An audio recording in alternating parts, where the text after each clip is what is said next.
Hello everyone, welcome back to my channel. Hi, I'm Kajal and let's continue with this topic. जो topic हम continue करने वाले हैं वो एग्जाम पॉइंट ऑफ व्यू से बहुत इंपॉर्टेंट टॉपिक रहने वाला है. Then pulmonary embolism is our today's topic. What is pulmonary embolism? Pulmonary means in the lungs.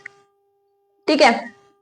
So pulmonary embolism occurs when a thrombus forms detached travel to the right side of the heart and trapped in the branches of pulmonary artery. ये कब form होता है? जो pulmonary embolism है, कोई भी surgery हुई, कोई भी क्लॉट हुआ, ठीक है, पहले तो थ्रोम्बस फॉर्म होगा, देन थ्रोम्बस फॉर्म होने के बाद में वहां से कोई भी एक छोटा सा जो एम्बोली बोल सकते हो आप, थ्रोम्बस बोल सकते हो, उसका छोटा सा पार्ट जो है डिटैच होगा, देन ट्रैवल करके हमारी बॉडी का जो ब्लड कहाँ पे आता है, आपके राइट साइड ऑफ हार्ट में आता है. ठीक है, तो राइट साइड में एंटर करेगा, देन वहां से थ्रू पल्मोनरी आर्टरी आपके लंग्स में जाता है. ठीक है, तो ये जो थ्रोम्बस है वो आपके पल्मोनरी आर्टरी के ब्रांचेस में ट्रैप्ड होगा. ठीक है, तो इसे ही बोलेंगे हम पल्मोनरी एम्बोलिज्म. इसको सिंपल वर्ड में अगर बोला जाए, ऑक्लूजन of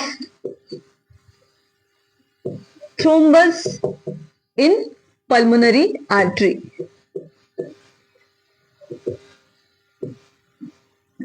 ठीक है, in short words pulmonary embolism मतलब क्या है? Occlusion of thrombus in a pulmonary artery. This is known as pulmonary embolism. अभी इसके एटियोलॉजीज क्या है? एटियोलॉजीज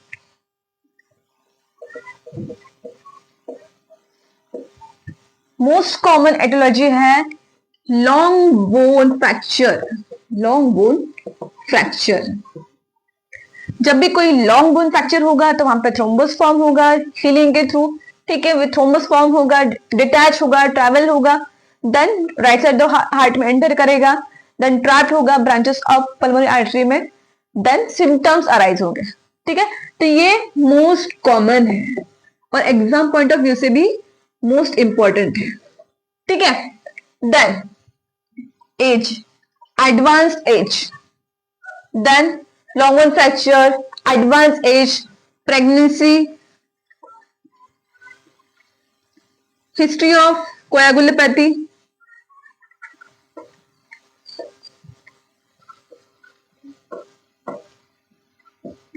ठीक है, इसी के साथ prolong immobilization. Prolong immobilization, a person who is taking estrogen containing therapy. ठीक है, estrogen containing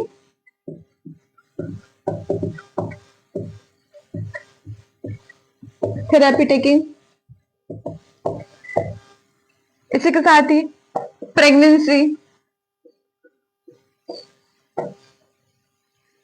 ठीक है, deep vein thrombosis. So this all are the etiology which can cause pulmonary embolism. So ये सारी एटियोलॉजी, इसमें मोस्ट कॉमन क्या है? Long bone fracture. ठीक है, तो इसकी वजह से मोस्ट कॉमनली कंडीशन अराइज हो सकती है. After that clinical manifestation.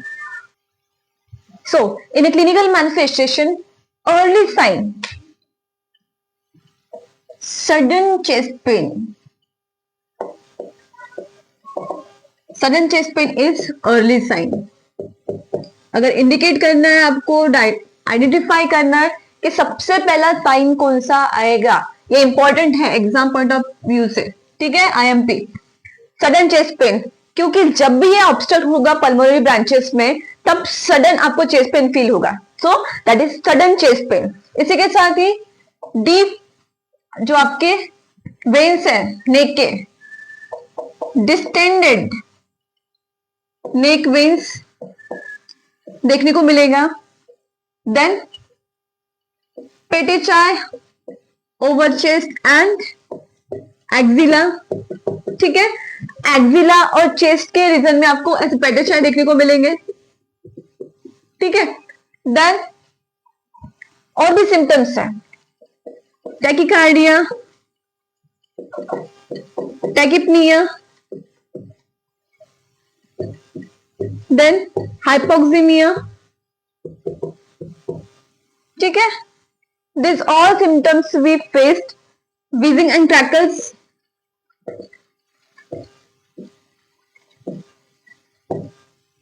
on auscultation। इसी के साथ ही और भी कंडीशन है जो आपको देखने को मिलेगी।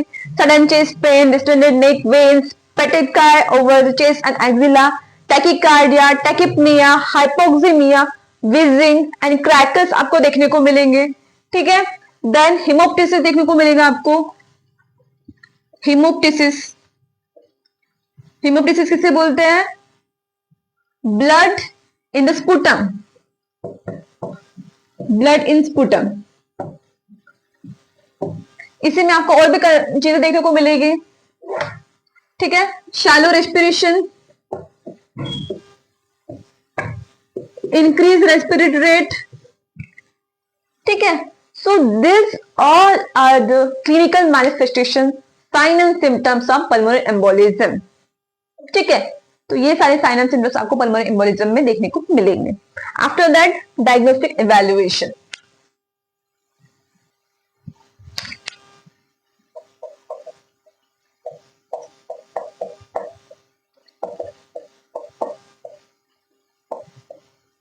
Diagnostic evaluation. So what is diagnostic evaluation? First of all, what we are doing? History taking. History taking. ठीक है। तुरंत बाद फिजिकल एग्जामिनेशन, फिजिकल एग्जामिनेशन। उसके तुरंत बाद कॉन्ट्रास्ट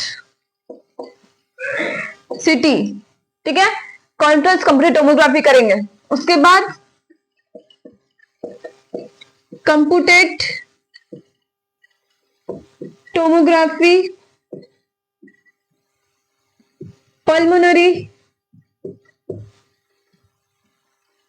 एंजियोग्राफी। ये इंपॉर्टेंट है, ये इंपॉर्टेंट है एग्जाम पॉइंट ऑफ व्यू से। ये आपको रखना है, याद रखना है, क्योंकि ये कंफर्मेटिव टेस्ट है। कौन सी? कंफर्मेटिव टेस्ट है, ठीक है। तो ये आपको याद रखना ही है। पल्मोनरी एम्बोलिज्म में मोस्ट इंपॉर्टेंट या फिर कंफर्मेटिव टेस्ट जिससे पता चलेगा कि पेशेंट को पल्मोनरी एम्बोलिज्म होता है, हुआ है, वो है कंप्यूटेड टोमोग्राफी, पल्मोनरी एंजियोग्राफी, ठीक है। इसी के साथ भी वीक्यू स्कैन टेस्ट ये भी करेंगे, ठीक है। देन पल्मोनरी थ्रोम्बोप्लास्टिन, ठीक है, प्रोथोमिट्राइन ये लेंगे, आईएनआर ये टेस्ट करेंगे, एपीडीटी ये टेस्ट करेंगे, ठीक है। फिब्रिनोजन टेस्ट करेंगे, ठीक है। इसी के साथ ही डी डाइमर, ये सारी टेस्ट हम परफॉर्म करेंगे। D dimer test most commonly pulmonary embolism को आइडेंटिफाई करने के लिए की जाती है, ठीक है। डी डाइमर टेस्ट ये आपकी कंफर्मेटिव टेस्ट हो गई। दो चीजें आपको याद रखनी है, एग्जाम पॉइंट ऑफ व्यू से पूछता ही है, ठीक है।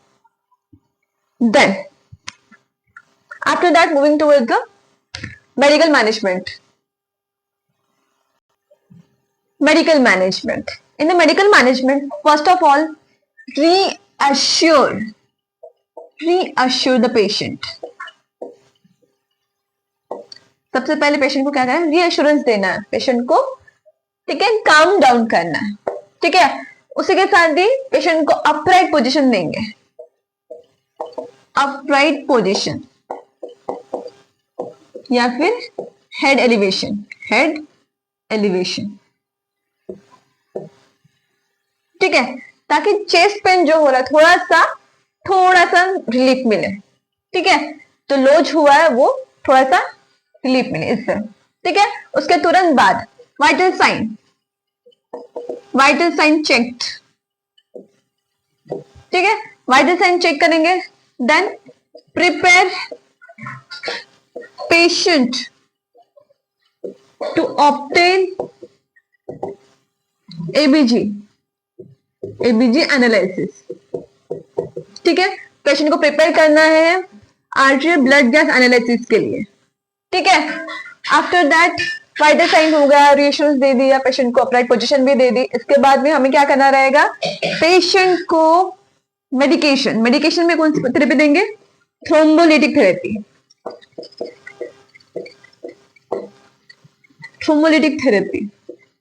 ठीक है। तो इसमें क्या देना है, थ्रोम्बोलिटिक थेरेपी क्यों दे रहे हैं, जो थ्रोम्बस फॉर्म हुआ है उसको जो थ्रोम्बस फॉर्म हुआ है उसको डिसॉल्व करने के लिए, ठीक है। थ्रोम्बस को डिसॉल्व करने के लिए हम ये थ्रोम्बोलिटिक थेरेपी देंगे। इसमें आता है हेपारिन, वारफारिन, ठीक है, हेपारिन वारफारिन, ये हम पेशेंट को एडमिनिस्टर करेंगे, ठीक है। अगर मेडिकल मैनेजमेंट से पॉसिबल नहीं है कि क्योर हो जाए, ये कंडीशन हो जाए, ठीक हो जाए, तो पेशेंट को हम सर्जिकल मैनेजमेंट देंगे। सर्जिकल मैनेजमेंट में किया जाएगा embolectomy with the help of Fogarty catheter,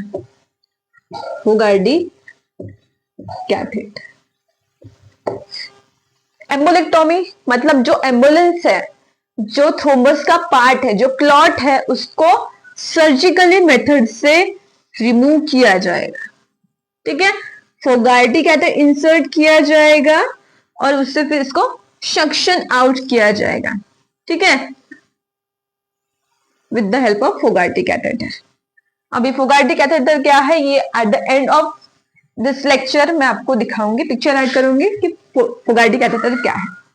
so this is very important from the point of view of exam, ठीक है। तो इसे बहुत अच्छे से पढ़ना, बहुत इजी कॉन्सेप्ट के साथ मैंने एक्सप्लेन किया है। मिलते हैं नेक्स्ट वीडियो में, ऐसे ही पढ़ते रहिए, ठीक है, मिलते हैं नेक्स्ट वीडियो में।